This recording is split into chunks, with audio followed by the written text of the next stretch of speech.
हो बच्चों, welcome to my YouTube channel Radha online classes. देखिए आज हम आपको एक्सरसाइज 10.2 का क्वेश्चन नंबर 5 कराते हैं। इसमें लिखा हुआ है सिद्ध कीजिए कि स्पर्श बिंदु से स्पर्श रेखा पर खींचा गया लंब वृत्त के केंद्र से होकर जाता है। ठीक है, तो देखिए हमें जो सिद्ध करना है, हमें एक वृत्त बना लेते हैं। ठीक है, ये एक वृत्त है। ठीक है, और ये वृत्त है और हमें सबसे पहले ये एक बिंदु ले लेते हैं। यहाँ पर इस बिंदु को हमने नाम दे दिया एम, और ये क्या है, ये हमारा स्पर्श बिंदु कहते हैं। इस बिंदु से हमें स्पर्श करते हुए एक स्पर्श रेखा खींचनी है। ये हमने एक स्पर्श रेखा खींच दी जिसका नाम दे दिया ए बी। ठीक है, ये स्पर्श रेखा ए बी है। अब देखो ये हमारा केंद्र ओ है। अगर हम केंद्र ओ से स्पर्श बिंदु पर अगर हम लंब डालें, ठीक है, या हमने इस पे लंब डाल दिया, तो जब ये लंब डलेगा तो ये 90 का कोण बनाएगा ना, बनाएगा। हमें ये दे रखा है इसमें कि अगर केंद्र से हम इस पे लंब डालें तो ये क्या बनाएगा, ये 90 का कोण बनाएगा। ये हमारा 90 हो गया। ठीक है, अब देखिए हम सबसे पहले इसमें क्या लिखते हैं, हम वो बताते हैं। सबसे पहले हम लिखेंगे हमें दिया क्या है, लिखेंगे दिया है क्या, किसी वृत्त में AB एक स्पर्श रेखा है। ठीक है, AB एक स्पर्श रेखा है। ये रही AB क्या है, स्पर्श रेखा, और जिसमें M क्या है, ये स्पर्श बिंदु है, जिसमें बिंदु M स्पर्श बिंदु है। स्पर्श बिंदु उसे कहते हैं जो हमारी स्पर्श रेखा वृत्त पर किसी एक बिंदु पर स्पर्श करके जाती है, वही बिंदु हमारा स्पर्श बिंदु कहलाता है। ठीक है, तो देखिए हम लिखेंगे प्रमेय 10.1 के अनुसार। ठीक है, प्रमेय 10.1 के अनुसार क्या हो जाएगा, देखो ओ एम लंब है ए एम पर। देखो ए बी भी दिखा सकते हैं हम, और हम ए एम भी बोल सकते हैं, या एम बी भी दिखा सकते हैं लंब। तो हम कितना, हम इसको ए एम तक दिखा देते हैं। ठीक है, हम यहाँ पे लिख देंगे ओ एम लंब है ए एम पर। जब ये ए एम पर लंब होगा तो ये 90 का कोण बनाएगा ना, तो हम यहाँ पे लिख देंगे जब ये ओ एम लंब है ए एम पर तो कोण ओ एम ए 90 का डिग्री होगा ना, होगा 90 डिग्री का। हम इसे समीकरण 1 मान लेते हैं। ठीक है, अब देखिए हमें इसमें जो दिखाना है, जब ये 90 का हो गया तो सबसे पहले हम एक कल्पना कर लेते हैं कि मान लीजिए ये एक बिंदु के इस वृत्त पर है, ये बिंदु Q है इस वृत्त पर। हम इस बिंदु Q को स्पर्श बिंदु से मिला देते हैं। ठीक है, हमने जब इसको मिला दिया स्पर्श बिंदु से, ये हमने कल्पना मानी है। ठीक है, ये हमारा जो था ये हमारा दे रखा है, और ये 90 का कोण बना रहा है, ये बिल्कुल सच है। ठीक है, सत्य है। लेकिन हमें जो इसको सिद्ध करना है कि वृत्त के केंद्र से होकर जाने वाली हमें लंब वृत्त के केंद्र से होकर दिखाना है। तो उसके लिए हमें क्या करना है, हमें एक कल्पना कर लेनी है कि इस वृत्त पर कहीं पर एक बिंदु Q भी है। ठीक है, जब हमने ये कल्पना कर ली तो देखिए हमने क्या करा, Q और M को मिला दिया। जब Q और M को मिला दिया तो ये भी तो हमारा क्या हो जाएगा, हमने कल्पना करी कि ये केंद्र पर Q है। ठीक है, कल्पना करिए, तो ये भी तो हमारी त्रिज्या हो जाएगी। हम यहाँ पे लिख देंगे कि वृत्त में अन्य कोई बिंदु Q लेते हैं। ठीक है, हम कोई एक बिंदु Q लेते हैं और Q को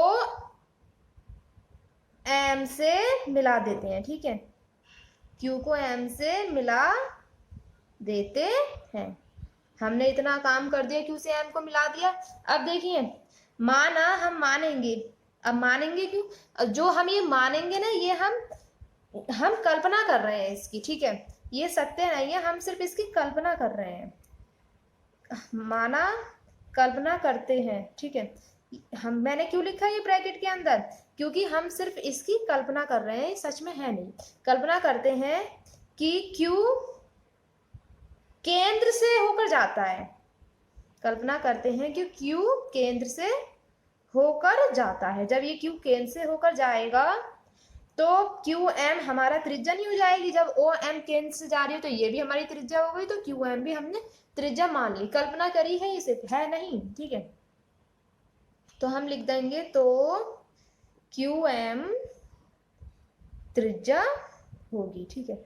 जब QM त्रिज्या होगी तो QM लंब नहीं होगा AB पर, QM AB स्पर्श रेखा पे भी तो लंब होगा। जब ये Q हमने केंद्र मान लिया और ये जब इस पर लंब जाएगी और दूसरी ये त्रिज्या है तो ये QM लंब नहीं होगा AB पर। जब ये लंब होगा तो ये भी तो हमारा क्या बना लेगा, 90 डिग्री का कोण बना लेगा ये, ठीक है। तो हम लिख देंगे यहाँ पर इसकी QMA क्या बनाएगा, 90 डिग्री का कोण। इक्वेशन इसको हम समीकरण 2 मान लेते हैं, ठीक है। ये समीकरण 1 है, ये समीकरण हमने इसको दिखा दिया कि QMA क्या है, 90 डिग्री पर जाएगा। जब अब यहाँ पे लिखेंगे हम समीकरण 1 तथा 2 से क्या हो जाएगा, जब ये 90 है, जब ये 90 है और ये 90 है तो ये दोनों कोण एक दूसरे के समान नहीं आ जाएंगे। हम लिख देंगे QMA बराबर हो जाएगा QOMA के, ठीक है। QMA बराबर हो जाएगा OMA के, ठीक है। इतना हो गया। अब देखिए अगर हम ध्यान से देखें, हम इस देखेंगे ध्यान से, ठीक है। अगर हम इसको देखें ध्यान से तो हमारा OMA ये कोण बड़ा है किससे, QMA से। OMA के बीच में ही हमारा QMA कोण बना रहा है, इसलिए OMA क्या हो जाएगा, बड़ा हो जाएगा QMA से, ठीक है। अब देखो जब QMA छोटा होगा OMA से तो हम क्या लिख सकते हैं इसमें आगे, हम आगे इसमें लिख सकते हैं जो कि असत्य है, ठीक है। असत्य क्यों है, क्योंकि हमें चित्र में दे रखा है, चित्र में दिया है, चित्र में दिया है असत्य है। देखो चित्र देखो, ये देखिए चित्र में OMA, जब OMA 90 डिग्री का हो जाएगा तो QMA OMA से छोटा नहीं है, इसलिए हमने यहाँ पे लिख दिया कि ये असत्य है, ठीक है। जब ये असत्य हो गया तो हम लिख सकते हैं अतः कोण OMA हमारा क्या हो जाएगा, 90, ठीक है। क्यों, क्योंकि जब कोण OMA 90 हो जाएगा तो OM क्या हो जाएगी, हमारी त्रिज्या होगी, OM हमारी त्रिज्या होगी, ठीक है। अब हम लिख देंगे जिसका केंद्र O होगा, ठीक है। इतना हो गया। यहाँ पर सिद्ध कर दिया कि QMA जो है हमारा OMA कोण के बराबर नहीं होगा, तो OMA हमने त्रिज्या दिखा दी, तो अतः हम सब लास्ट में लिख देंगे अतः स्पर्श बिंदु से स्पर्श रेखा पर खींचा गया लंब केंद्र से होकर जाता है, खींचा गया लंब केंद्र से होकर जाता है।